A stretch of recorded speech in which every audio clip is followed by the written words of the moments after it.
Welcome in, Hokies, to episode 297 of the Tech Sideline podcast. I'm Tech Sideline founder Will Stewart, and it seems like every time I host the podcast, the topic is NIL. Today is no different. For the first time, we've got Triumph NIL in studio. We've got two of Triumph's best and brightest here, one you know well and one you may not have heard of. We're going to ask them all kinds of your questions about NIL. That's coming up next on episode 297 of the Tech Sideline podcast.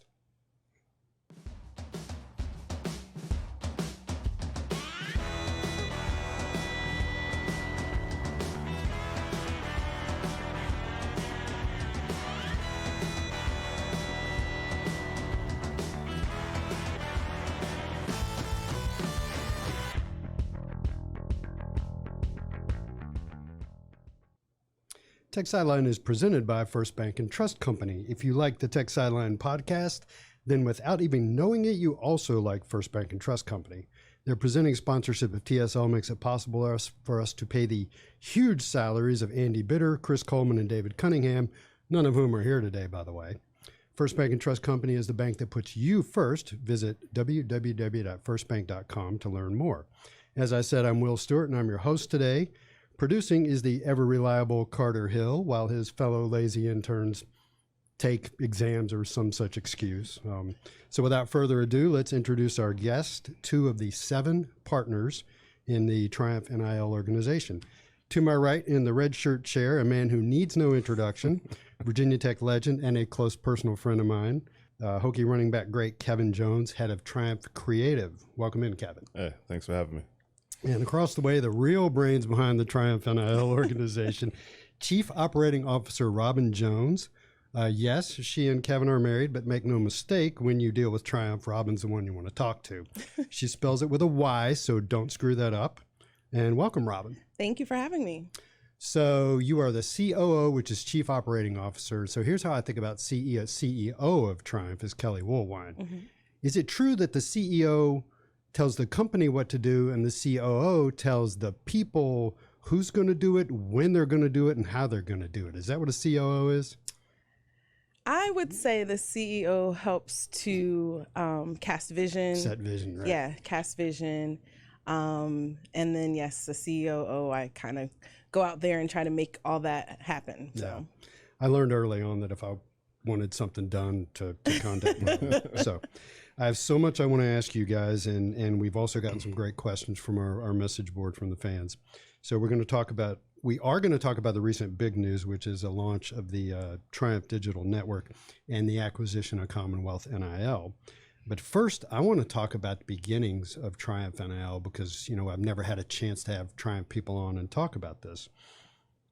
So when the NCAA legalized the athlete's ability to profit off of name, image, and likeness, and that was almost 2 years ago now. That was June 30th of 2021. My last thought was, hey, I want to get involved with that. So, Right.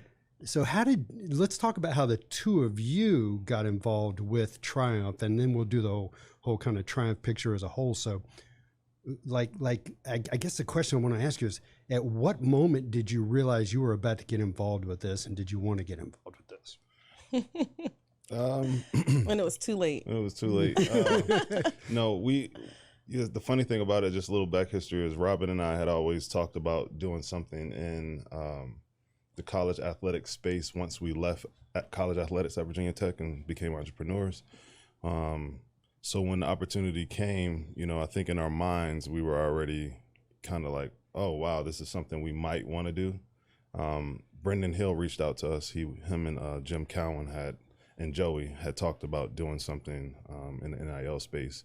And because we run a design, marketing, communications company, they thought that, you know, partnering with us at least or hiring us to do something was could be beneficial to Triumph. And then we just started really having conversations about, no, I think that we want to be more involved, or they wanted us to be more involved. And the dialogue happened that way. And that's kind of how we got involved. I had to convince her, but not too much. She, you know, cause she's COO of Joba Studio as well. Yeah. So Kevin and Robyn's company, Joba Studios. like Robyn, you were, what was your role? What's your role with Joba? I'm COO at Joba as well. Yeah, so it wasn't like you didn't have some experience there, absolutely. and Yeah. then working Yeah. together and all that sort of thing. Yeah. So, like, who first hatched the idea? Was it Brendan and Jim who hatched the idea of Triumph? Yeah. Yeah, I think it was, Brendan's always on Twitter. So I think Brendan and Jim just had an exchange, of conversation on Twitter, and it evolved from there. And Brendan's really good at being a connector, Yeah. and strategy. And so I think this was something like he'd been to our studio for Joba, and obviously has a connection with Kevin and history with Kevin. And it was just a really natural synergy and fit. Yeah. So Brendan is strategy. Jim is legal. Jim Cowan. Yeah, Jim Cowan. We got several gyms going on here lately. Yeah, but there's a lot of, and it's even worse with the Hokie way. There's even more gyms out there. So clearly, you guys could fill the creative and design role, which of course is important.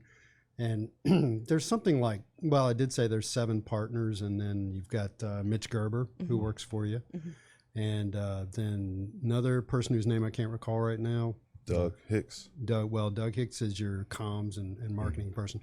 So I've always been impressed with Triumph from the beginning as being, holistic might not be the right word, but you could tell they were a well-organized company that everybody had their roles. Right. Joey Harrington is the other one, just in case. Yeah, it was. Yeah. Sorry, we were talking about Joey before we started recording, and the Joey thing is always funny too, just because when I played for the Lions, my quarterback was Joey Harrington. So I'm like, dude, are you the son of Joey Harrington? He's like, nah, it's not the same. We had the whole conversation. You're like, it wasn't you that was up on the billboard. Right, exactly. Did it take much convincing for you guys? Because you guys already had your own business and you were doing your own thing. Like, this is, as you've discovered, this is a huge time commitment. Yeah, I assure you, this is not the first phone call we received about a business opportunity. I would say we get them quite regularly. Okay. Some type of venture, business opportunity. This would be really cool for you guys to get involved with. And oftentimes I decline the meeting or I'm half listening. And in this instance, I was half listening for maybe the first 2 or 3 minutes. And then I was like, oh, wait, that actually sounds like that speaks to who Kevin and I are. Right. This doesn't take away from what we do. This is an extension of what we do. And so this one was one that really spoke to our hearts and was something that we wanted to get involved with from the beginning. Kevin, did you feel that in addition to design and creative, which has always been your thing, I know you love that, did you feel that your background and experience as a student and athlete was something that was critical that you could offer Triumph NIL? Yeah, I thought it was critical. I think that, when I'm sitting in the seat or being, part of this company, I always think about it in 3 ways, as a former assistant athletic director, as a former high school recruit, and then from the design and marketing side of it, branding. So I feel like I'm always wearing 3 hats when I think about the issues of the student athletes or Virginia Tech. So I thought that was critical in kind of making the decision to, if I'm pitching it to Robyn, she's like, well, why? Why? Yeah. But I think, having that dialogue and always looking at it from those 3 perspectives is why I decided to do it. So in the beginning, I remember the first press release Virginia Tech ever did. They mentioned Triumph, they mentioned Hot Route Marketing, and they mentioned Commonwealth NIL, correct? Yep. Mm-hmm. Hot Route, very shortly after that, I think, merged with you guys. So tell me what you know about that. Like Kelly Woolwine had started Hot Route, and it seems like you must have wound up talking and very quickly decided, we've got some complementary skill sets and things to offer here. So how did that come about? I mean, it's very much what you said, Will, was just like, wait, you're in this space too. And again, we already had a really well-balanced team, but Kelly brought a different dynamic that we thought would be very useful for what we were trying to do. And just having conversations, we've known Kelly for a few years now. Kelly and Kevin have had a relationship for several years, so it wasn't like we were just meeting him for the first time. And it was just a really, again, great synergy. Everything was really organic. Yeah. Again, when I was in that assistant athletic director role is when I met Kelly as being a supporter of Virginia Tech. So that's kind of how we, had a relationship. So when we went to talk about this, it was an easy conversation. So would you classify Kelly? He was successful in business. Would you classify him as a big donor at that point? Because as tech fans, those of us from the outside looking in, we know some of the names. We know the Pearsons and the Streets and the Merrimans, and we know about Mayhole. We've all heard of those people. Is Kelly, was he similarly influential as a donor? It's just people didn't know who he was? Good. I think so. I mean, I think if you have a box, then you're probably influential as a donor in some regards, right? Okay. But, Kelly does a lot of good work in our community. He's from Roanoke, born and raised. And if you haven't had the chance to hear about what he does, and his mission in life is really geared around fighting childhood cancer. So he has a strong voice. He's a very driven person, and he's really passionate about the things he's passionate about, Virginia Tech being one of them. So I would say so. Yeah. Just he's not going to be necessarily the first person you see. He's not super loud about it, but very passionate about it, if you know him. I've actually never met him. Oh, well. I did accost him in the concourse at Castle probably about a month or a month and a half ago, and I walked over and said, "Are you Kelly Woolwine?" He's like, "Yeah." And I'm like, "Will Stewart." And he was like, "Yeah." Caught him off guard. So I have met him, but other than that, it's been difficult for me to connect with him. And he was supposed to be here, but he had something he had to go do. So I would have been asking these questions of him. So sorry if I put you on the spot there. So how did you reach out to that? Because I've always thought from the very beginning that Triumph has I don't know if close is the right word, but a very good relationship with the Virginia Tech Athletic Department. And I imagine that comes from, among other things, Kelly's got a relationship with the athletic department. You work for WIT. Yeah. So how did you get that conversation and relationship going where you wound up being one of the companies in the press release? Well, Robyn also has a relationship with the athletic department, so I'm going to say that too. She was in SAS.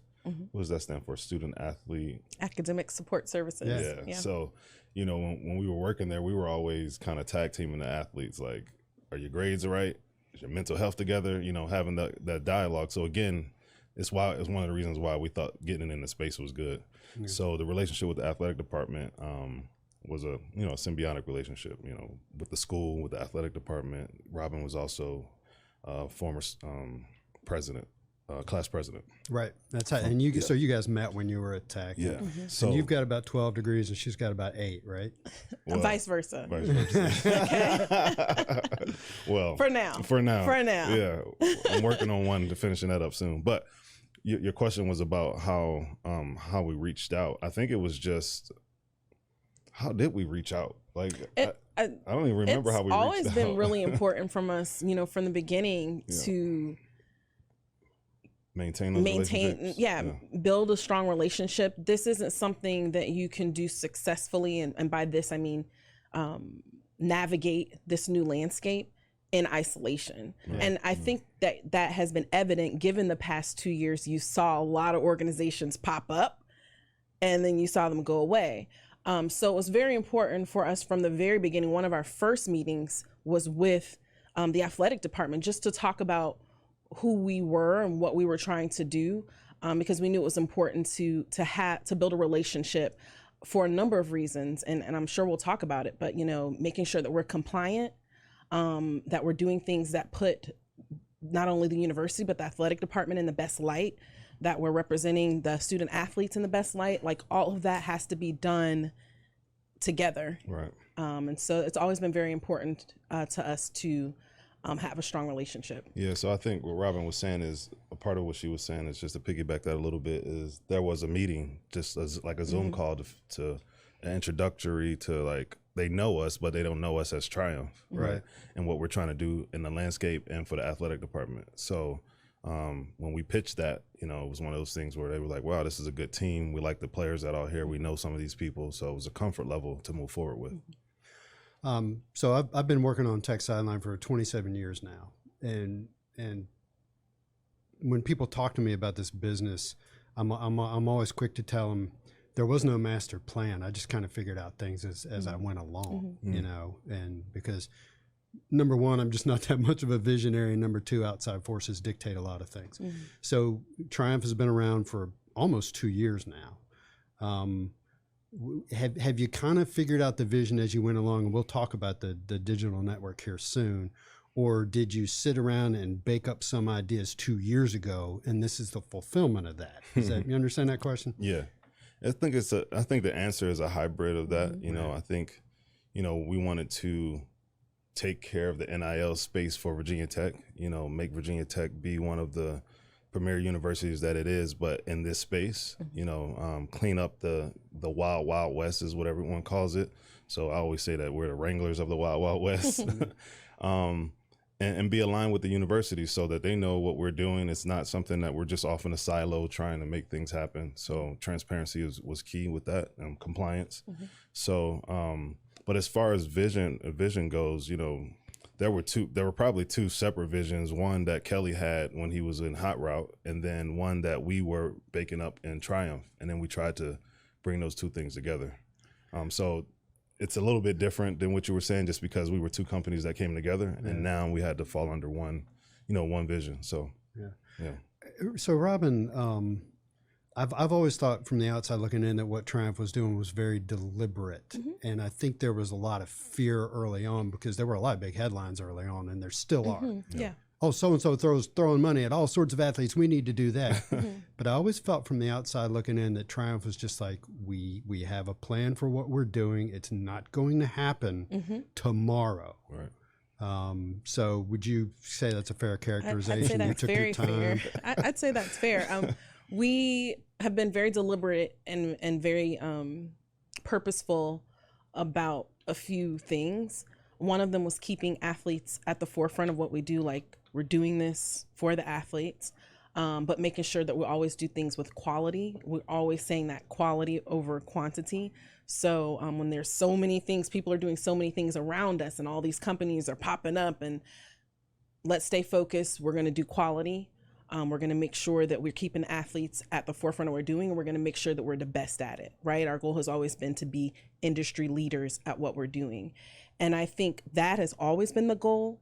That has not changed. And then some of the other dynamics, did we know we were going to have a platform from day one? No, but pretty early on, we knew we were going to have one. We just didn't talk about it until it was ready.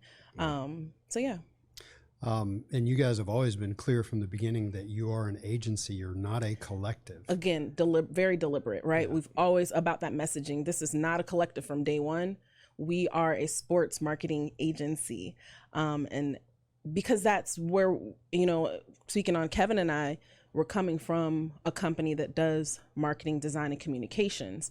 And that's very much what we're doing for these athletes in many regards. So we didn't, just being termed as a collective, it didn't fit. It didn't fit what we were trying to do. It's what everyone else was doing. Yeah, that's what everyone else was doing, but that's not what the vision was for Triumph. Let's take a tangent. So when you talk to student athletes, I'm sure that resonates with them, and that's important to them, as opposed to, well, we're collecting money and we're going to throw some at you. I'm sure because the whole idea of a personal brand is so much more of a thing now than it was 20 years ago because of social media and the emphasis on the individual. So I imagine that really speaks to student athletes. Yeah, we always talk about the holistic approach. For us, that's what we, like Robyn said, we do in our business, the holistic approach to a client or to a business. And what we try to do is pivot that to, be more personable to athletes. So we talk about your personal brand, we talk about your logo or podcast, merchandise that you could sell, and really just like hone in on your interests. So these are things where we have, in our first meeting, we have a questionnaire that we ask, things that we ask them, and that they give us a whole bunch of information about themselves and their personal life and their family. So we get to really know them. And that gives us an empathetic approach to what we're doing. So it's not just, it's number 23 or number 24 or number 7 over there. It's, that specific person. So getting to know them is where it starts. And you've been through our process at Jova. Yes, you can attest to, it wasn't just like, okay, we'll see you later, we're going to come up with a design for you. It's very much a process of getting to know who you are, what your vision is for the company, you know, what are those things that are important to you, so we can bring those elements, you know, all together to build something, a brand that is longstanding, that is high quality, that speaks to the ethos of who you are and your vision for your company. So I think we were able to successfully, as I look at all the tech sideline stuff not just around us, this logo is you but know? that is the same effort we put forth and the same strategy we use with our athletes, because they are a brand and we want them to think about themselves that way. So we spend a lot of intentional time letting them know what that should look like and how they should also carry themselves and conduct business, so that they can help elevate that brand and bring more value to it. And people have to remember, you know, it's different with transfers, but with kids coming out of high school, and these are 18-year-old kids, Yeah. you know, so a lot of these conversations they've never had before. So let's go down the logo tangent a little bit. If you don't know, the Tech Sideline logo was designed by Kevin and Robyn's company, which was called Void Design House back at that point in time. In 2015, we needed a logo. All right, he did. 2015, we needed a logo, and I had a relationship with Kevin because I did an in-depth interview with you. So I reached out to you, and it was a really neat process. And like you said, I'm sure this is similar to what you go through with the student athletes. Where I remember the first meeting, you asked me about the culture of my company. You know, what's important about your company. Then you went and did some logo concepts. No, you did. I can't remember what you called it, but you presented me with a bunch of existing logos. A mood board, yeah. A mood board. So you were flipping through, showing me logos of other companies, and I was going, no, yeah, like that. And then you took that input and put it into some Tech Sideline logo design concepts. And I remember flipping through that and going, that's the one. We need to move this and move that, but that's the one. Yeah. So it's a very similar process to what you go through with your athletes. It's a tangent, but it is relevant because you're right. I have lived relevant. it, Right. so I know what it's like. Those are the exact conversations we're having with them. We probably go a little bit more in depth about their family life and stuff like that, because it's more like to the person and not necessarily a business yet. We're trying to turn them into businesses in a way. Yeah. So it's a little more in depth, but that's how we do it. Yeah.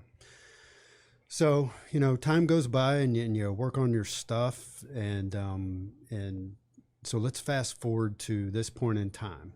And the story I always tell people is when I look at NIL, I'm old enough that I was around and I was just starting at Tech when the IBM PC was becoming a thing.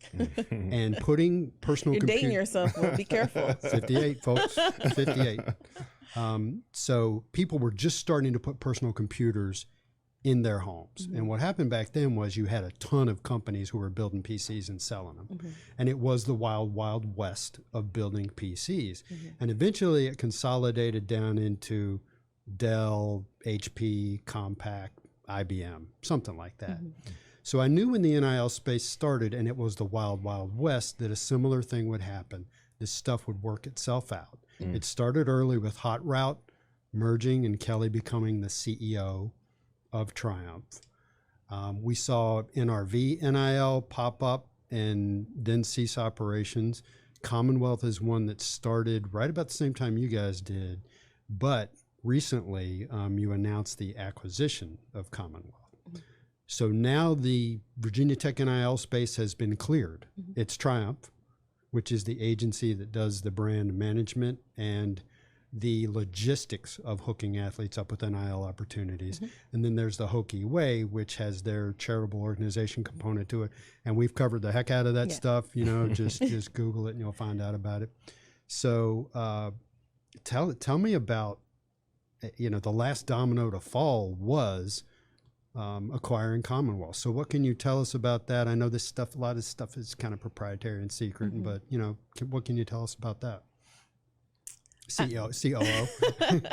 I mean, I think, you know, Nick and his team, like all of us, came out of the gate putting forth great opportunities for our athletes and just looking for opportunities to help elevate and build their brand and push NIL forwards here at Virginia Tech. And it has been really great, you know, working in collaboration with many of the organizations that have come, and we've, you know, since merged or acquired or whatnot. It was great working with them at the time. But I think what has remained true for all of us is our desire to just push the Virginia Tech brand forward, push the Virginia Tech brand forward in the NIL space. And as you have those conversations and you begin to interact on a day-to-day basis, some of those things become clear, the synergies or the ability, you know, what merging or acquiring can do to help elevate that as our primary goal, the Virginia Tech brand in the NIL space and our student athletes. And so it becomes a really easy conversation after that. You know, that's what happened with Hot Route. And that's what happened with Nick Rush of like, you know what, this makes sense. This feels good. This is an opportunity here for the bigger picture because that's what we all care about. So, I mean, it's really no, you know, we don't have any big Twitter moments here trying to acquire or anything like that. Like it was just really organic conversation and process. Well, you know me. I gotta come in from my angle, you know, in the beginning I was like super competitive. Kevin wants to win. Yeah, I mean, but that's who I am, right? Well, like, yeah, that's why. That's Hokie why Nation knows. It's like that's like I'm like really aggressive when it comes to like competition. But I would say, you know, Nick and his team ran a good ship over there with Commonwealth. And we saw the things that they were doing. We were excited about them. We wanted to compete in the beginning, but then what we realized is that, like, you know, what our slogan is, we triumph together, right?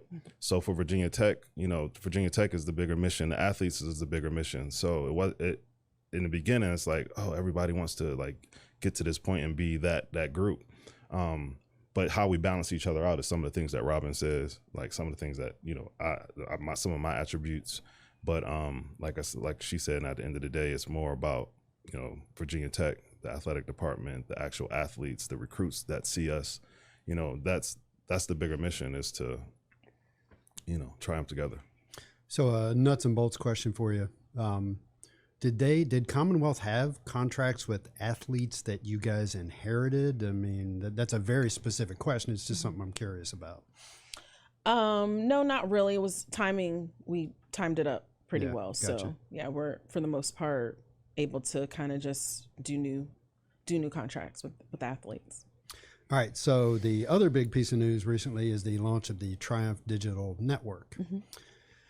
When people look at collectives, the idea of a membership is common. It's out there. You know, hey, sign up at a certain level, give us this much money, and we'll package contracts and deliver the money to the athletes. But that's not the Triumph Digital Network includes memberships, but it's not just strictly about that. It's actually a content system. Mm-hmm. Yeah. So let me tee you up with that. Tell me what the network is, what it's designed to do, how it benefits the student athletes. Go. Well, the network is it turns Triumph into like a media company. You know, we have the design and the branding and the marketing, but this now allows, it hits on several different levels. It's the content and the media, right? Mm-hmm. But then it's also a way to clear up and provide transparency for like people in this space. So people who want to be in this space. So whether you have a donor or a business or someone who just wants to support, you can now go on the platform and purchase something from athletes. It's not just, oh, I'm throwing money at something and lighting it on fire. These are the things that we have heard. So I'm repeating things that donors have said or supporters have said. Oh, why do I just want to throw money into the NIL space when I'm already giving to Virginia Tech? So now it's like, and they want to know where the money's going. So now we're like, okay, well, here's a platform that introduces the athletes to the public and people who want to support, and they can purchase something directly from them, whether that's a shout out to a family member to say happy birthday, you know, so you can hire, let's say, Dax Holyfield or Kyron Drones to say happy birthday to your grandpa or to your kid. You have meet and greets, digital meet and greets, so you can come on the platform, get into a digital room with the athlete and have a conversation like we're having right now. So there are several different things that I think that the platform demystifies for people. It's no longer, I'm just giving to Triumph and I don't know what's happening with that. So this kind of, it's a multifaceted, you know, answer.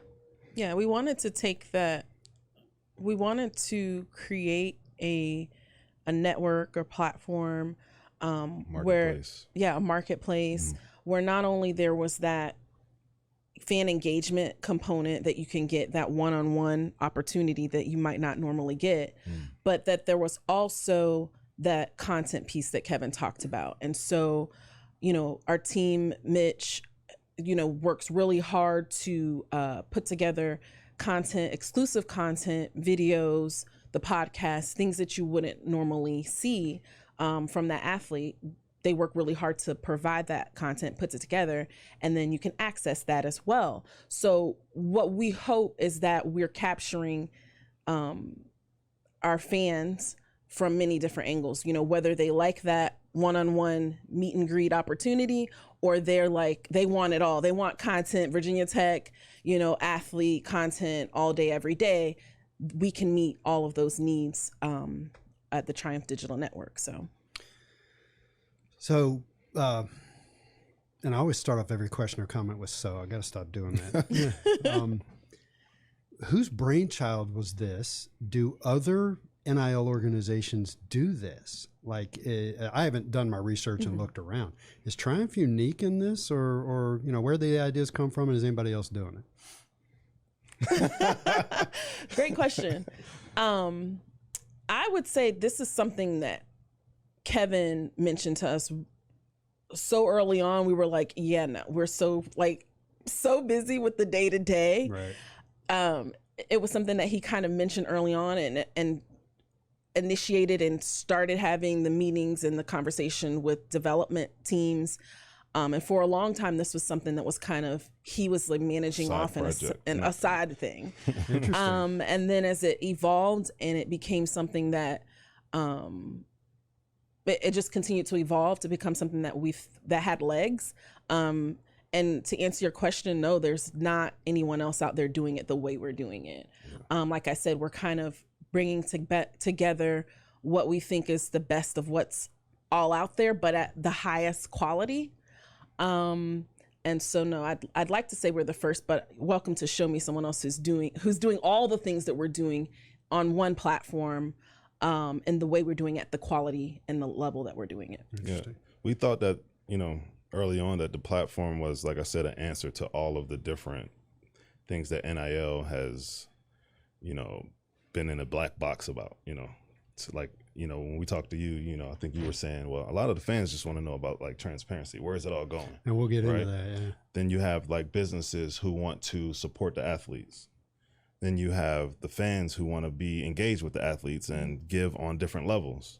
So, and then we're like, hey, we want to build the athlete's brand. And then we also, you know what I'm saying, like push Virginia Tech's brand out there. So we felt like the best way to do that was, you know, a digital network, a digital platform where all of that, everyone comes together, you know, gravitational pull to one place.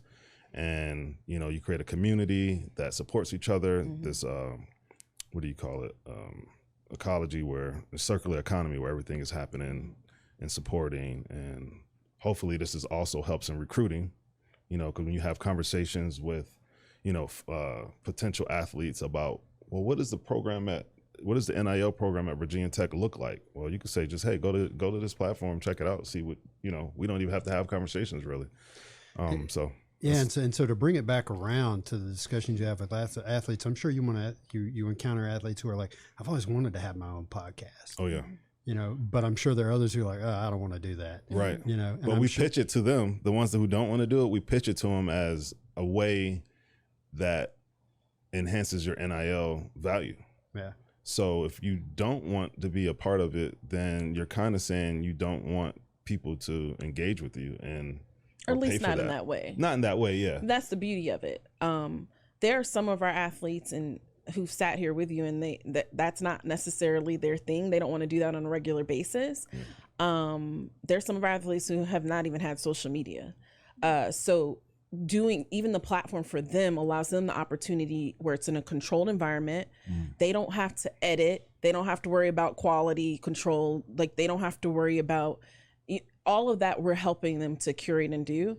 And they can do it in a way that's authentic to them. And that's what's really important. Like, there's ways to build your brand and do it in a way that's authentic to yourself something that doesn't make you step too far out of what you want to do. Yeah, and Mitch on our team is really good with capturing the athletes in moments that you might not see normally, right? So they're still he's getting them out there without having to like them set up a mic and shove a mic in their face. Yeah. Or even if they're not wanting to do that, the interviews can be set up to where you're asking them the right questions because you know them, you know who they are, you know what they want to get out there, and they answer those questions. So we try to, I'm not gonna say coerce them, but like motivate them to be more out there, but in ways that they're comfortable. I can tell you it's real interesting, and you made a brief reference to this. We've been doing the Triumph Spotlight on our TSL Today, with our TSL Today production crew, and I think we've done like 12 episodes where student athletes come in, and it's fascinating to see how different they all are. Yeah, some of them are so natural, and like Justin Mutz. These Triumph Spotlights are supposed to be 15 minutes to half an hour, and Mutz goes 40 minutes. And you could keep going if you wanted to. Yeah, and then others are more shy. Right. Right. So it's been a challenge for us to get the athletes in here and make sure they're all comfortable and make sure they get their message out and tell interesting stories and all that kind of stuff. Well, part of that is part of this whole Triumph family is that some of them don't know their message yet, right? Right. Some of them haven't been having those conversations at home with their parents or family or their coach. So part of it is us probing and asking questions to get them to understand who they are, what their principles are, what their message could be. And we show them examples of that, and we ask them questions about what's their interest outside of sports. Because that's something that, that's one of the things that I'm passionate about and find my purpose in having those dialogues about like, what are your interests? Oh, real estate. Okay. How can we match you up with somebody in maybe Hokie Nation or somebody that's a prominent real estate person? And that's all content as well. So this is how we're doing it. And I think it's great getting the athletes in front of fans through Triumph Spotlight, through the network that you guys have built, because what it leads to is not just, it leads to those connections you're talking about, but it also helps the fans get to know the athletes on a personal level. Yeah. So, I mean, we all see, particularly in this day and age of social media, message boards and things like that, the mean things fans can say about athletes. You're less likely to say something mean if you've met, in quotes, that athlete on a Triumph Spotlight or something like that. And you're more likely to support them if you have something that could support them with. Like if you have a podcast, or if you have a real estate company, if you have, what I mean? These things are, we're trying to create those connections between, I think we're all family in a way. Like we all come together for common causes at Virginia Tech, and whether it's charity or like sporting events, all those different things. So we're trying to make those connections more often. So your roster has hovered around 55 to 70 athletes for a while. It's up over 100 now, right? Yeah. And where's it headed? now that you are the NIL organization. Yeah. Where are you going to get to? Like, how many athletes are at Virginia Tech? 550 or something like that? 350? So I think something around almost 600. So the sky's the limit. I mean, I think our goal is to have every Virginia Tech student athlete on the platform should they desire. So that's what we're shooting for. Yeah, you're going to have to staff up. I know. Yeah. So you've got the current student athletes, and you've introduced the concept of legacy student athletes. Yeah. And Michael Vick is part of the platform, right? How does it work with a guy like Michael Vick? And really any legacy athlete. Are you on the platform, Kevin? Yeah, I'm on the platform. Yeah. So is Triumph paying you money for doing podcasts? I mean, it's a crude question, but I'm just kidding. What's the advantage to having Michael Vick on the network? Yeah. What happens? What's the relationship there? First of all, Triumph isn't paying me for being on the platform. Yeah, so let's clear that up. I was just kidding, folks. The fan, like so that's the whole thing. It's we don't have to, it's not black box anymore. It's if someone wants to go in there and purchase something, like for me to do a meet and greet or something like that, it's how you do it. You go in there, you click the button, the number comes up, and we do it. So it's not about so Triumph isn't paying me. It would come from a fan or somebody who wants to engage. Yeah. And then it goes into the pot and, you know, however Triumph, I don't like to use the word, distributes money to student athletes through contracts. You're actually helping with that. Like if somebody does a meet and greet with you, it doesn't go to you, it goes to the student athletes. And so appreciate that one. Let's see. Did you want to talk about, he was asking about Michael Vick. Oh. He said, how does that work? Yeah, I mean, Mike's a great example of what it means to have a really strong brand. And just imagine, you know, that brand back in the early 2000s, being able to have NIL opportunities. And so for us, you know, even thinking this again started from the Brendan and Kevin, you know, how can this be something that's not only beneficial for our current student athletes, but for those NIL, you know, those earlier student athletes who kind of paved the way for NIL, right? And so this legacy opportunity gives them a place to continue to monetize and build off of their collegiate brand. Yeah, but it's also more about like engagement. So if you go to Mike's page, you click into his profile. Now you see what's going on with Mike today. So you can see, you know, oh, he has a podcast over here. He has his V7 brand. You might be able to purchase some T-shirts. Find out what he's doing with charity. You know, how he gives back to his community back home in 757, or like he might want to show what his kids are doing, you know. So this just opens it back up. Like, I wonder what Michael Vick is doing today. Oh, does he have kids? Do they play sports? Like all the questions that people want to know. So, you know, Brian Randall, Tyrod Taylor, all these different people, Cam Chancellor, that, you know, people want to still know and still be engaged. It keeps them, you know, engaged in Hokie Nation. So it's not just like, oh, this is great that's just gone now. We don't, you know. So that's the legacy piece came from, you know, me and Brendan having those conversations. Like, man, like guys still want to be engaged with Hokie Nation, and Hokie Nation still wants to be engaged with these guys and see what they're doing, like what their family is about, like what are they doing these days. So that's what the legacy is all about. Man, to play the what if game, there was an event that Commonwealth had with Michael Vick, and you were there. I remember seeing you there, and so there was the event, and then there was the hang around afterwards. Yeah. And Michael said some really interesting things. He said that when he left Virginia Tech, he didn't want to go. Right. But he had to because he was going to be the number one pick. You don't stay around if you're going to be the number one pick. Yeah. Right. And he said something that I thought was kind of poignant. He said, you know, I really was just finally figuring college out. I really had it all figured out, and I knew that I was going to be everything I could be at Virginia Tech, but then I had to go, you know. And then, of course, he said, yeah, if we'd had NIL back then, I'd have stayed. Oh, yeah. You know, and so.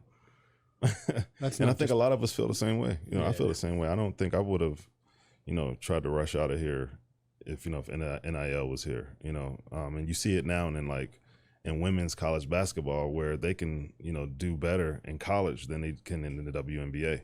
Yeah, for WNBA draft picks are signed to contracts of like $70,000 a year or something like that. Some of them are a lot lower than that. Yeah. So like that. So then you start to talk about, oh, well, here's some of the positives about NIL when it comes to the money part of it. You know, it may change what the WNBA has to do as far as the pay, you know.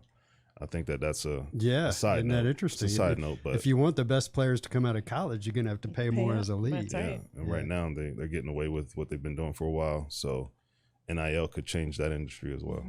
So what you're telling me is if NIL had been around when you were at Tech, you would be the leading rusher in Virginia Tech history because you would have come back for a fourth year. I think you could just project it and say. That's what Unless I'm saying, I had man. a crazy injury or something. You were on got course. That in 2 games. No disrespect to anybody else, but yeah, no. You would be the guy, totally. Yeah. All right, so let's get into. Before we get into fan questions, one of the things we want to talk about is, and this is actually part of fan questions too, is, and then Robyn, this is for you.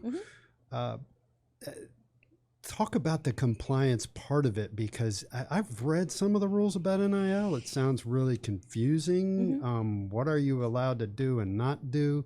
How do you work with the athletic department and make sure you don't make a wrong step? Communication. You know, we work really closely with compliance, the compliance department and athletics, to be sure that we are crossing our T's and dotting our I's. Our student athletes have a lot to do. They have a lot on their plate, but they also want to be able to take advantage of and leverage their brand, take advantage of this NIL landscape. And so one of the things that we tell them is that we're an extension of your brand and of your team, and we're here to help you navigate that. And so it's our responsibility to do our very best to make sure that we're staying on top of the latest rules and regulations, and to stay in communications with compliance to be sure that they're not misstepping. So we've had instances where that's allowed us to, hey, we don't want to do this way. We want to do this that way because we don't want to have any compliance issues in the future.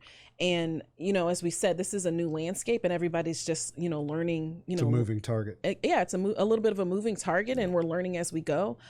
So we do our best to try to make sure that we're staying on top of whatever those latest rules and regulations are, and staying in communications with compliance so that everything is above board.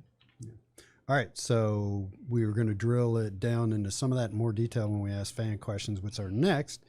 But first, we're going to take a short break, and we'll be right back. All right, welcome back in episode 297 of the Tech Sideline podcast. We've got Triumph NIL in the house, and this is the fan portion. I went on the message board, and I said, I got Triumph NIL coming on the podcast. Bro, this 297? 297. You should have waited to 300. It looks like you. Come on, man. See, it looked like you guys were hanging around. we were waiting for the 300th episode. We had Commonwealth on 242. We had Jim Petrine on 270 something, and it looked like you guys were hanging around waiting for number 300. I gotta talk to Doug about this. I'm coming back for 300. No, number 300 is going to be a party. We're going to sit around and drink the whole time. And, okay. Yeah, it'll be the second TSL podcast with beer. Nice. The first one was with Jeff Holland, which was a 2.5 hour classic. So anyway, we're here for the fan questions, and this is great because I went on the message board and I asked for questions. So I get to ask the hard questions now, and I get to blame them on the fans. Oh, okay. So get yourself ready. Take a deep breath. We're going to play Name That Fan as we do this. Right. I actually did not write down the message board names. Okay. I just wrote down the questions. All right, cool. So the question we get most often, and I'm sure you guys get it most often, and you addressed it earlier, was transparency. Mm-hmm. And the digital network helps with the transparency. Yeah. Because you're a membership, you're a member at a certain level. By the way, go to Triumph NIL and click on the memberships tab and see what sort of memberships are offered. Yep. They run the gamut. gamut. Get in at $10 a month, Going up to $6,000 a year. Yeah. So there are different levels. So go check them out and see what comes with that. It's shout outs. It's access to live streams, all kinds of stuff. Images, video, behind the scenes. All that. So we'll drop the link in the YouTube description. So transparency. When you go to the About page, you look at the team page on Triumph NIL, there's 9 people there. Okay. Mm-hmm. Everybody looks and thinks, what are they getting? What are they getting? What are they getting? I've been told, Jim Petrine flat said with the Hokie way, he's like, none of us take any money. All of it goes to the student athletes. Yeah. What's the situation at Triumph with regards to that? For our salaries? Like how many are full-time employees? How many are working for free? How many of you are independently wealthy and can please can work for 60 hours a week without getting paid? Make that 80. Yeah. 80. Yeah, I mean, we're not being paid. Just answer that question. I mean, we have one person on staff who's being compensated right now, and if you see the digital network, somebody has to get paid to help us get all that content up and going. But we're not sitting back cutting checks from what's being contributed for ourselves. $0. Yeah. Well, you just laid it out there. How's that for transparency? Yeah. And that's what I want to hear. So now that's not sustainable. I agree. That is accurate. Yeah, so that's something that we've done to get this ball rolling to try to build Triumph The goal is to build it up to be a business and a profitable business. But we've all just said, hey, this is how you do a startup, right? And in the beginning, it's a startup, and right now we've created that platform to also provide the transparency. So now that you don't have to ask the questions about salary because that doesn't exist. Yeah. And I tell people all the time, that's how it works, folks. Excuse me, user, whoever. But when you start a company and you don't want to get paid for it, let me know. Right. That's just not realistic in terms of operating a business. So at some point, as we continue to scale, I mean, you said it yourself, we want to be able to provide a landscape where all of our athletes could benefit across all of the sports. That requires manpower. Yeah. And there are operational costs associated with that. And so that won't always be the case. But again, as you've heard us say from the very beginning, keeping the athletes at the forefront of what we're doing, providing the best experience, that all takes money, that all takes infrastructure. So as things evolve, we'll figure out ways to make that work and continue to be ethical and as forthcoming as we can be about it. Yeah. So it's also everyone right now is mostly everyone on the team are partners. So the partners are basically the owners of the company. Owners of the business. We're not necessarily employees making money. So that's how it works now. But at some point, we're going to have to hire people, like Robyn said, when she says manpower. We're going to have to hire people to make this thing go the way that it needs to. You don't manage hundreds of student athletes in your spare time. Right. Exactly. And Tech Sideline was the same way. I did it for free for 2 or 3 years. I just built the website and put up the content. And after a while, you go, oh, okay, I can't keep doing this. It's just not sustainable. Not sustainable, like you said. Do you see a future in which Triumph does a almost like an annual statement? Here's how much we're bringing in. Here's how much is going to the student athletes. Here's how much is going to operations. Is that the sort of thing you see happening in the future? That level of transparency. I don't want to mislead anybody. Probably not, because we're a private company and, we're not publicly traded or anything like that. That's not normal. So what we're trying to also do is establish, like, this isn't something like we're just some side, like this is a legitimate business that's being run, and we function as a normal legitimate business does. And as we grow, we're going to have normal operational expenses. And we'll be as transparent as we can be, but we also have to respect the privacy of our athletes, of our team. I mean, we're not a publicly, traded organization or anything like that. So, or nonprofit. So perhaps, never say never, but yeah. Yeah. All right. Kind of on a related question, you talked about respecting the privacy of the athletes. There's a lot of headlines out there that various collectives are paying various athletes this kind of money. They're paying, like my favorite is the Texas Tech is paying every football player, their collective is paying every football player $25,000 a year. That's pretty transparent. You're talking about protecting the privacy of the athletes. How do you avoid, I don't know that this is really Triumph's job, but it is a question for you. How do you avoid NIL affecting the chemistry of a team, particularly if you've got a kid you've recruited out of high school who's been in your team 3 years, and then a transfer comes in with an NIL contract, or a freshman comes in with an NIL contract? Do you guys have discussions about what that can do with the chemistry of a team, and what are your thoughts there? So if you think about pro sports, this is already a thing. So a lot of this NIL stuff that people think that is like brand new, it's not brand new. You got to have people on your team who has experienced some of this. So i.e. myself, Brendan, being a part of, pro locker rooms, and it's really a culture thing, so if the coach kind of has that under control from a standpoint of, listen, you're not here. Your main focus is not here for NIL. It's to play ball, or whatever sport it is. And if you do well at that, if you are a good citizen, community member, keeping your grades up, great on the platform, all these different things, then NIL is going to take care of itself. So, Brendan likes to call it keeping the main thing. But I think that it's also a cultural thing that when a coach has respect for the players and the coach is revered, then the athletes kind of fall in line. They're not really looking over their shoulder to see, like, if someone gets a big deal and another person doesn't, of course it's going to hurt a little bit. You know, that's just how it is. I think that's just like human nature. It's not specific to sports. So, but we also have people on staff, you know, whether that's in Triumph or whether that's in the athletic department, that's having those conversations. So this is not, if you keep it like as just a backroom conversation and you don't address it, then I think it could start to eat people up.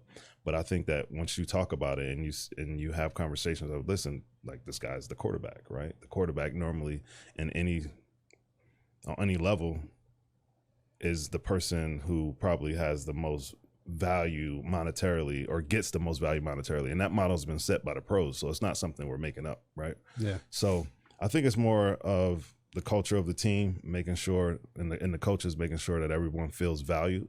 You know, one of the things that we talked about from the very beginning was an equitable culture of compensation. I know that's like a tongue twister, but equitable culture of compensation is something that we really care about. So we want everybody to have something so that it's not like and that's one part of person having behind the platform bunch. Though, right? Yeah. It provides everybody an opportunity to, you know, you're going to get out of it, I think, you know, what you put into it. So if you want to have a podcast and you want to do meet and greets and you want to do all that and you're pushing it on your social channels, and that's going to, people are going to gravitate, and that's going to get you more views, and that affects, you know, your brand, which also affects how much money you can make, you know. So I think, you know, that's even part of behind the platform, is giving everybody that opportunity. Yeah. I mean, there are student athletes out here at D2, D3 schools who are, like, this one kid, his name, I think it's Raekwon Smith, and he has like 75 NIL deals. It's because I read that article. Yeah. He's out there doing it, right? He's a football player who got hurt, and then he's came back and he's running track, and he's like going to get back on the football team. But he's not at Virginia Tech he's not at a Power 5 school. So it's not just about the top player getting the most money. I think you have to, like what Robyn said, you have to put in some work. You have to be presentable. You have to speak well, like these different things. And we're coaching our athletes up to do that, and we're giving them opportunities on the platform. So I don't think that we're really going to run into those issues without us also telling the athletes, look in the mirror, right? Like, are you doing the things that you want to garner that success from, or, you know, support from? Yeah. I know that you guys prize the representation of the Olympic / non-revenue athletes as much as you do the revenue sports. How difficult is it to, you know, as this question is phrased, how are decisions made on what athletes benefit from the money coming in and how much? I imagine that's a difficult process because you've got, let me give you a hypothetical. You take a guy like Mekhi Lewis. He is in wrestling, which is not, in quotes, a revenue sport, but he is one of the highest profile athletes at Virginia Tech.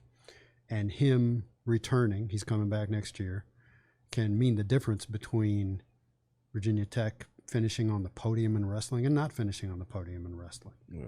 Can really alter the future of the program. So how difficult is it to manage that decision-making process of what kind of contracts you're going to sign with what athletes in different sports? I flip that back on, you know, the fans and the way they engage.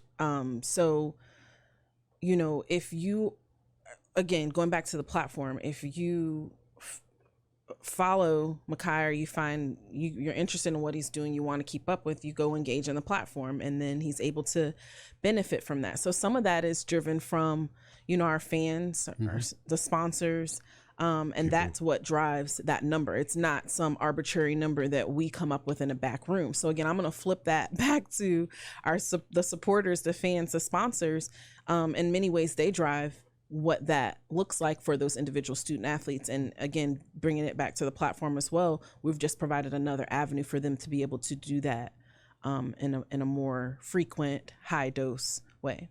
Yeah. So I think that's a big takeaway from this discussion, because this is the second time this has come up, is the platform provides that direct engagement and that level of transparency. It's not a black hole where money comes in and goes out to the athletes. There's a kind of a connection there. Yeah, for sure. All right. On your roster of athletes, which ones are in highest demand? Is it just the revenue kids? You guys were talking, and I was thinking, little do they know, some of our highest, in terms of volume and frequency are coming from some of our Olympic sports. I mean, they just really know how to get people engaged and interact and provide interesting content. And a lot of them are super motivated to do that. So you'd actually be surprised at what those numbers look like for some of our athletes. You know that in softball, right? But then also you got volleyball, baseball. There's a wrestling. I think that each sport actually has a base of supporters. Whether that be donors or fans.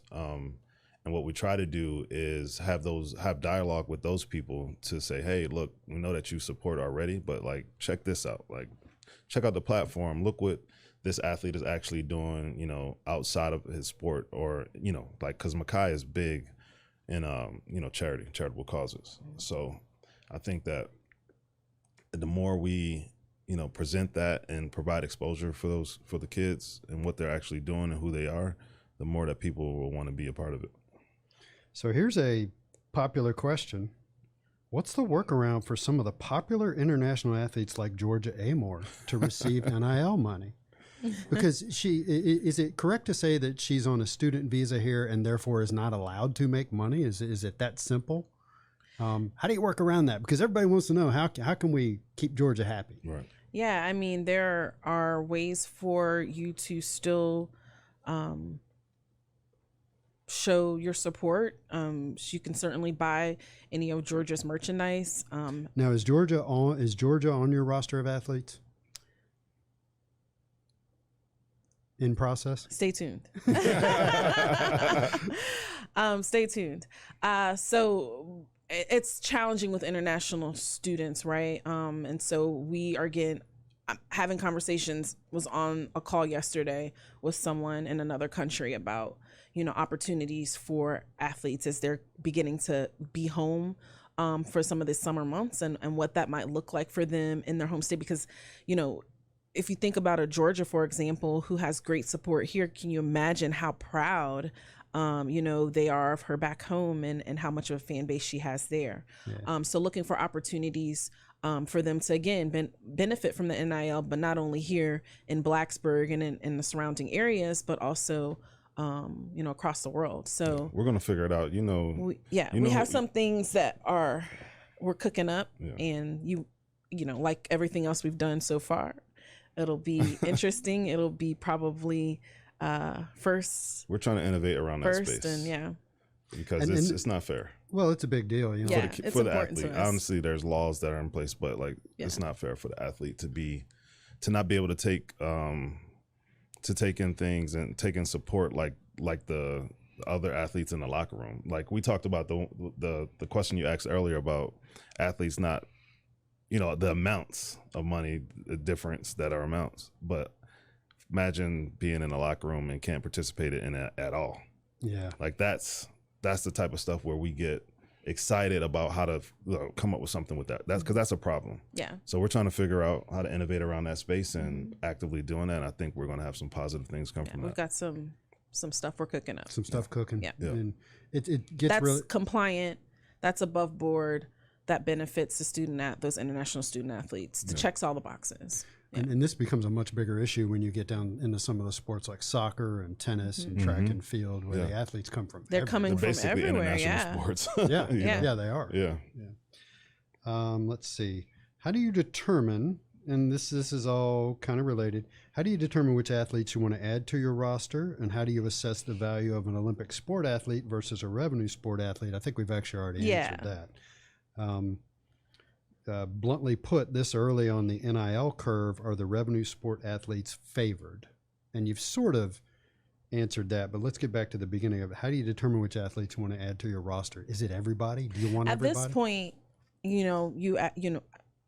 we got how many athletes on our roster? Virginia Tech, almost 600. Let's go. Let's get them all on our platform, because they all have an opportunity to benefit from their brand there. So so we want all of the Virginia Tech athletes, especially to be on the platform, because it, like we said, it provides everyone an opportunity. And right now, everyone doesn't have there's only so much manpower, right? We're a team of 10, with our interns and whatnot, 10 to 12. There's only so much manpower. That's a lot to manage in what we're doing. That's a lot to manage for across 600 athletes. However, the platform gives us the ability to immediately multiply our efforts. So now you're taking this group of 10 and we're able to work across. We couldn't do that, to that point, that wasn't our strategy necessarily before, because we wouldn't have been able to service everybody in a way that we like to, but the platform provides us an opportunity to do that. Can a fan donate money to Triumph? Now there's the memberships on the network are one thing. Mm-hmm. Can a fan donate money to Triumph and target it at a particular athlete or sport? And what would you say to the fan who wanted to do that? The fan who wants to donate, and they're looking for a tax write-off, the Hokie Ways we're brother-sister organizations. Yeah. So we would encourage them to go to the hokieway.org and to make that donation there so that they could get that tax write-off. But I think we're looking at that. Yeah, go ahead. Yeah, to piggyback that. So you have the tax write-off part, charitable cause, but the donation, we are like taking the donation word out of it when it comes to Triumph, unless you want a tax write-off. So then you do it through the Hokie Way. Okay. But as far as a donation, don't donate, purchase something. It's the same thing. You'll get something for it. I think really what the fan was asking is, sure, I'll sign up. Let's say they want to sign up for the $6,000 a year membership subscription at Triumph, but they want it all to go to softball. How do they do that?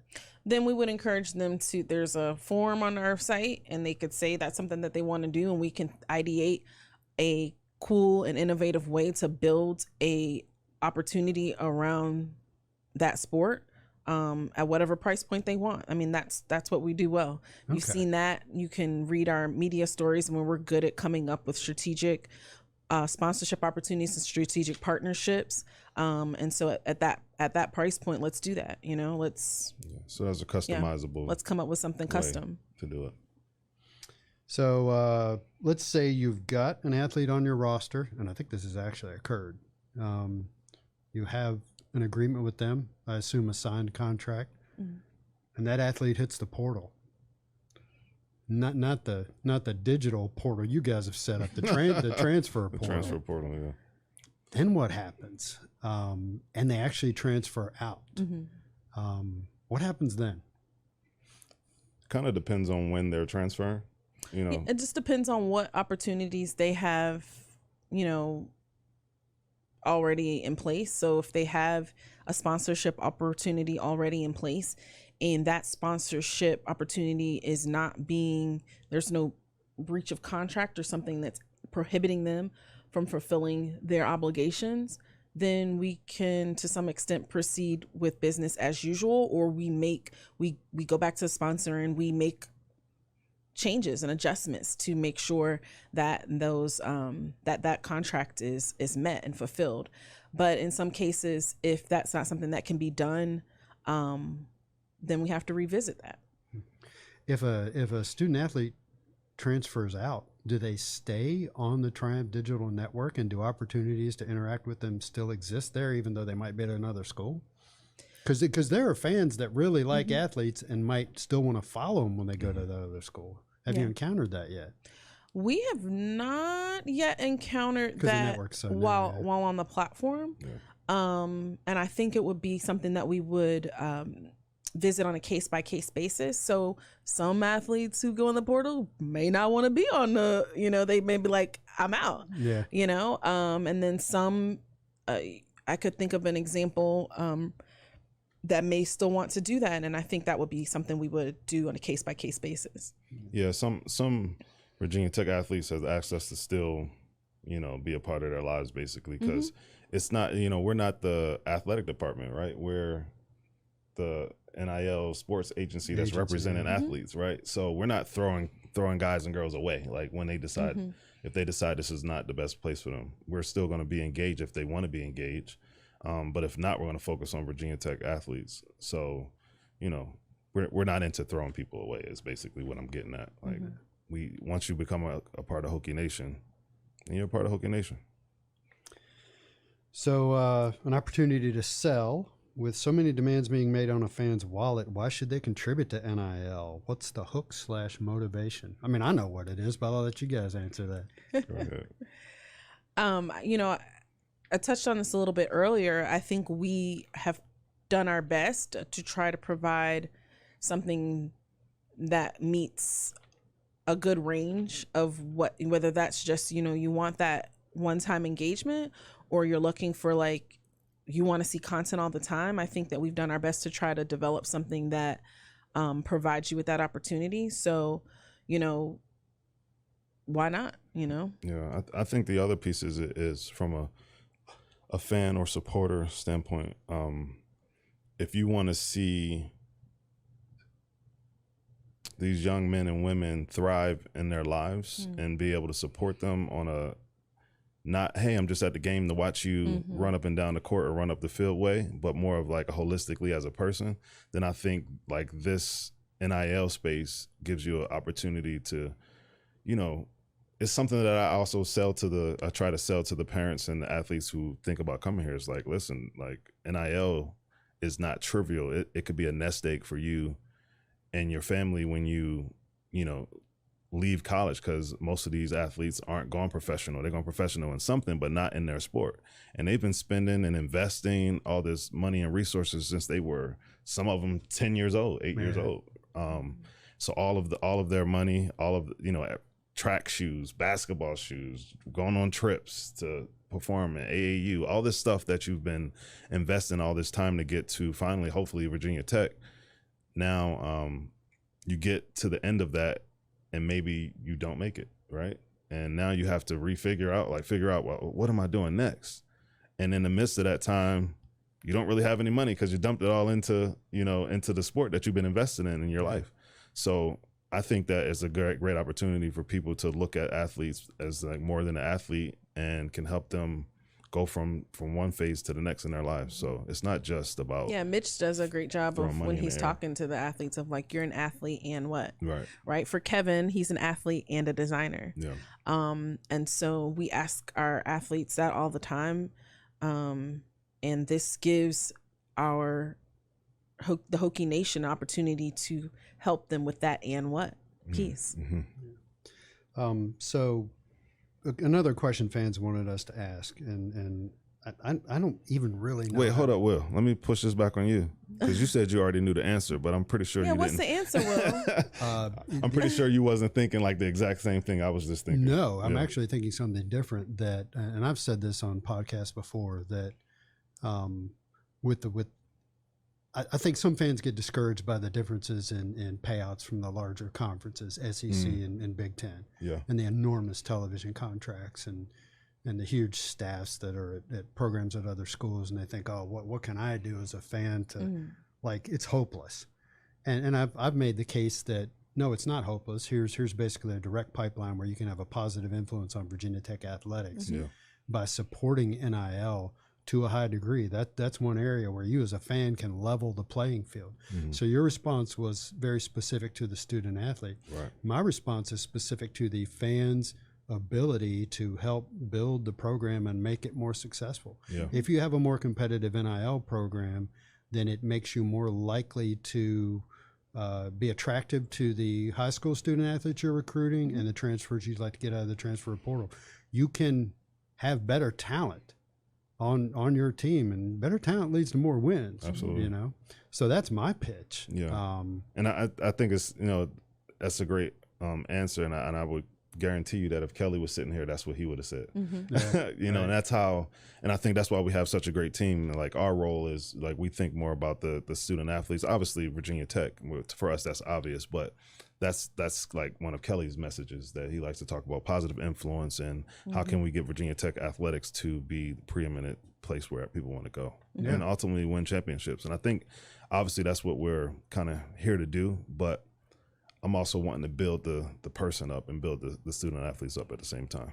Yeah, because that's something that resonates with you. And I remember when Whit Babcock did his introductory press conference, he said that he was focused as an athletic director on the experience of the student athlete because he was one. Yeah. You know, I mean, Jim Weaver was too. Yeah. But Jim Weaver loved facilities. You know, Right. he loved building buildings. Yeah. And I like that stuff too. You know, so I hear you.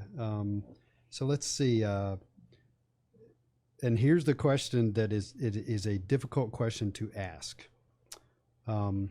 Really? Is it? It is for me. I got to find the delicate wording. So there's this dance of when do you become engaged with a student athlete? Because you're not supposed to work directly with coaches.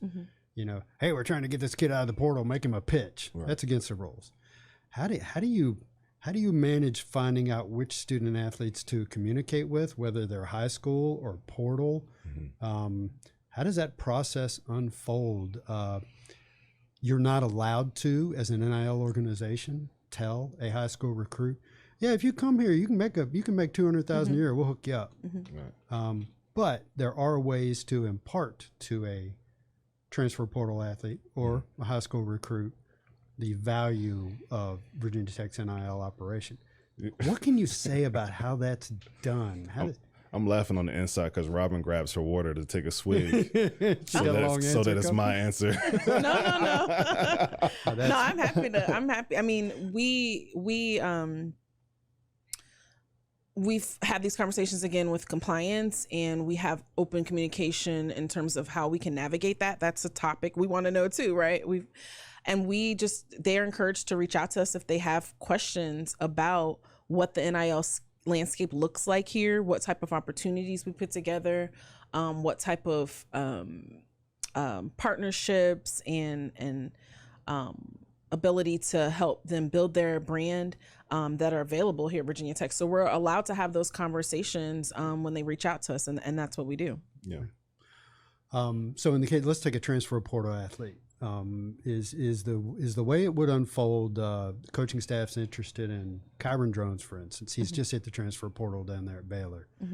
Kyron says, you know, they have conversations about football and playing time and scheme and all that stuff. And then Kyron says, Coach, what can you tell me about NIL?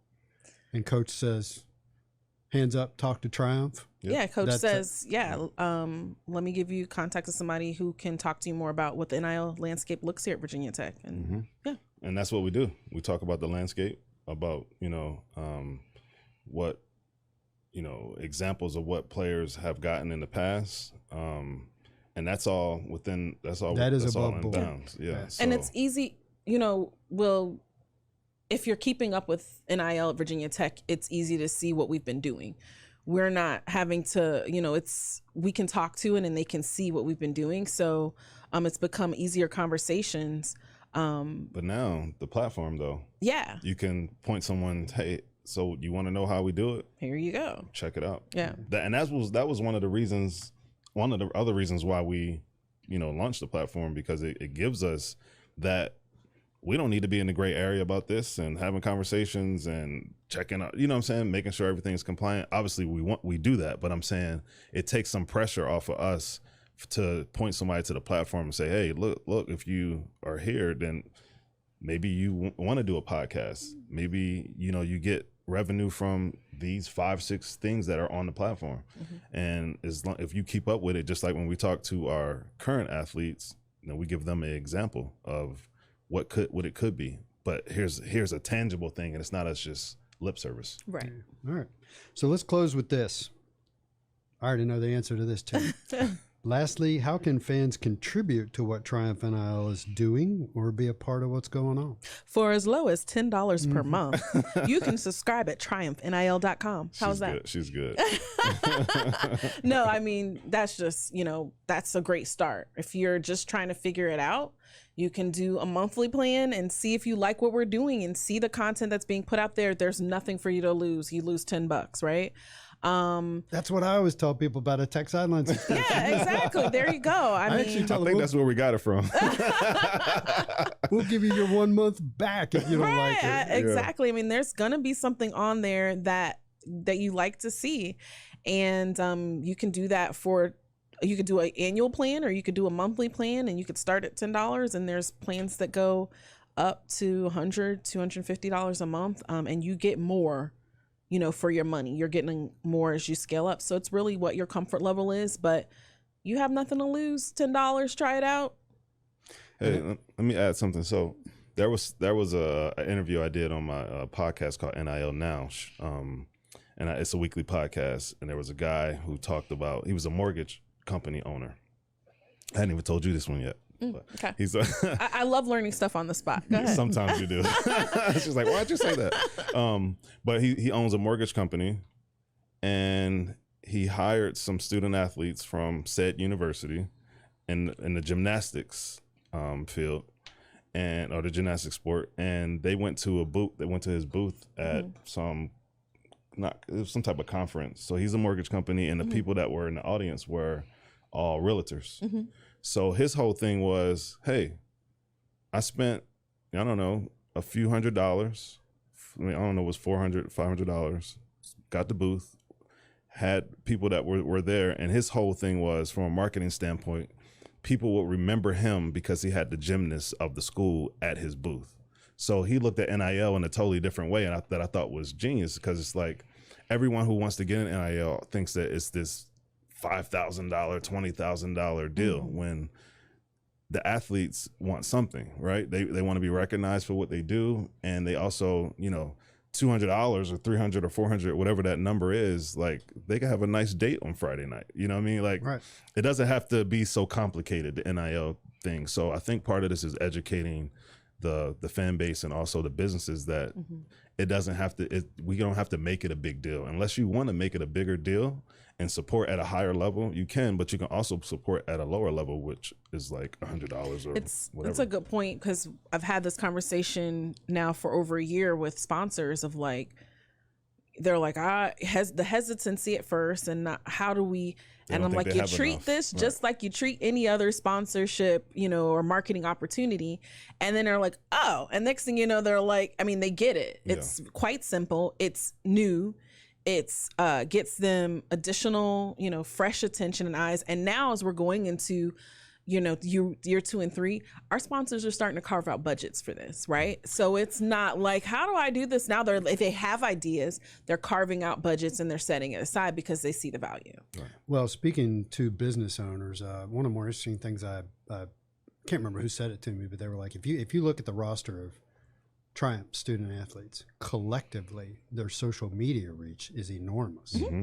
So you can come in and contract with Triumph directly and maybe do a broadcast as much as you can across all student athletes. And that is a tremendous amount of reach. That is exactly what's happened. We've gone from some of our earlier sponsorship opportunities have migrated from being focused on a particular sport or particular athlete, and we want to sponsor Triumph because that allows us to be able to have a broader reach. Like you said, we've got hundreds of thousands of followers collectively with our athletes, and it allows them to have a better opportunity to choose what makes sense for them at a particular time of year, during a particular launch, during a particular sale, whatever that, during a particular season. And so, it's really cool to see how things have evolved that way as people understand how they fit, and this might help my case that I was just saying, is that the school was LSU. So while we talk about all these other schools like Alabama, LSU, and Georgia, like what they're doing, their fan bases are contributing in ways that it's not about a high dollar amount always. That's not always the case. Sometimes it's just a few $100s. Sometimes it's, that's one of the reasons why I do this NIL show, because I also want to know what other places are like. Right, what's going on here? Like, so some of this stuff is like, it doesn't have to be as complicated.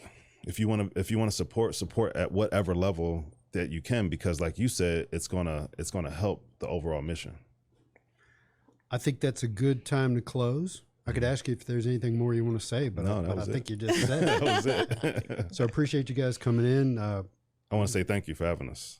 Thank you, Will. And thank you for your support. I mean, you have been just the desire to help people understand and provide them with information has been a huge part of what we're doing. So we appreciate, your support, and appreciate you providing an avenue for our athletes to come every week and do that Triumph Spotlight. It's been really great partnership. Yeah. Well, sure. Thank you guys for sending them in. I like the partnership we got going, and doing the Triumph Spotlight is, we've learned a lot as an organization, not just about the student athletes, but about how we can do things like that and help the fans connect with the student athletes better. Yeah. So thank you all for coming on. And this has been episode 297 of the Tech Sideline Podcast, presented by First Bank and Trust Company. And we appreciate our guests from Triumph NIL. Visit triumphnil.com. Check out the digital network there and sign up for a membership. And so let's get this thing going. Thanks for watching and listening, and we'll see you next time.